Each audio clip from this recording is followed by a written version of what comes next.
For this week, let me confess at the beginning that I have nothing to offer on the mess that is Punjab, the courts and the bayanias, or narratives, our parties are offering at breakneck speed.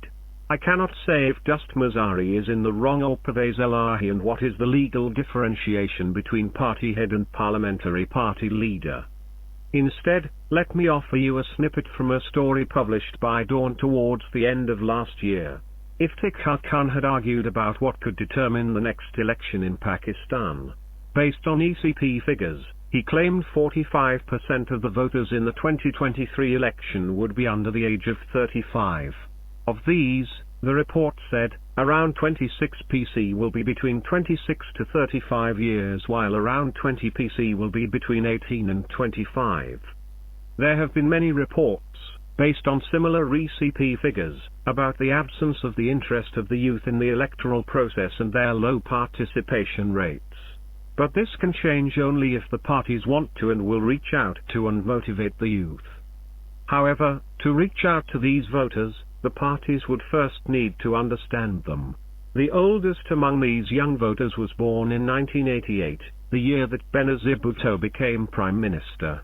And by the time she, the voter, was walking and talking, Nawaz Sharif had replaced Bhutto. Both the leaders would have left the country by the time she turned 12, perhaps still too young to follow politics too closely. Their return in 2007 would have been watched by an 18-year-old, who was barely old enough to have been interested in or participated in the movement to restore the judiciary. As she entered the workforce, the politics and economy of the country for her would have been the responsibility of the PPP and the PMLN. And Imran Khan might be the only outsider to the system unless she came from Balochistan or the former Fatah region. To reach out to young voters, the parties would first need to understand them. The intrigues of the 1990s when prime ministers were shunted into and out of power as if playing musical chairs and presidents wielded enormous power would be vague memories for her, if at all, even if she was born to a household where politics was actively followed and discussed. Otherwise, she may have watched television channels introduced by Pervez Musharraf. For her, journalists are people who give lectures and shout down politicians, but like the latter, many of them have also been around forever. If our young voter had a younger brother who was born around 9 years later, he would now be 26.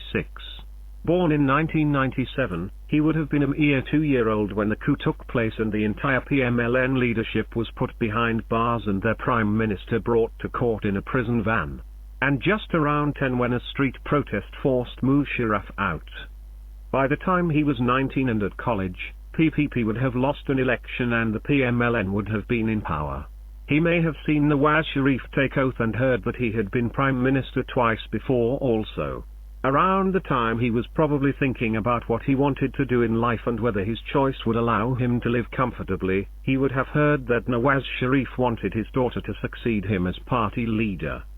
Among the generation described as millennials, these siblings would have memories of 9/11, the world that came after, along with extremist violence and Islamophobia, but they would also have witnessed the internet explosion. They would have seen computers, laptops, internet, email and mobile phones take over their homes and lives and may have been among the earlier users of Facebook. The generation the brother and sister belong to constitutes a quarter of the voters in 2023. Slightly less than a quarter of the voters will have been born after 1995, a part of Gen Z which entered a world of high-speed internet, Wi-Fi and smartphones.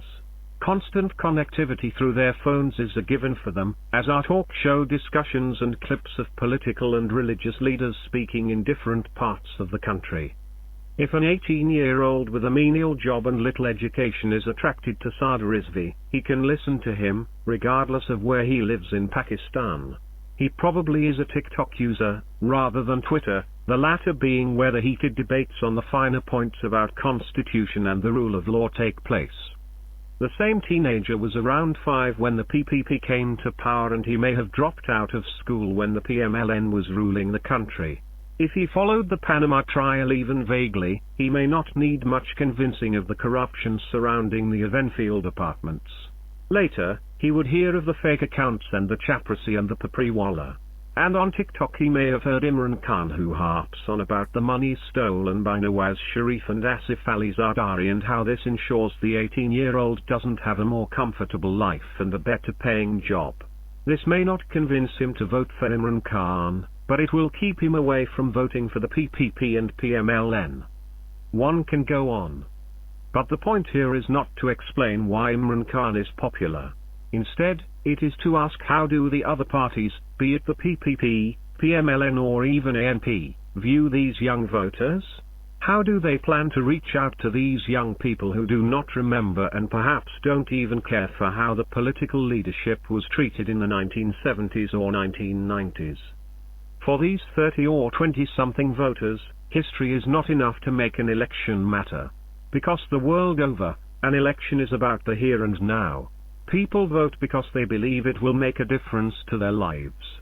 More than the party's experience, elections have to be about the voters' lived experience. Are the political parties asking these questions of themselves? The writer is a journalist. Published in Dawn, July 26, 2022.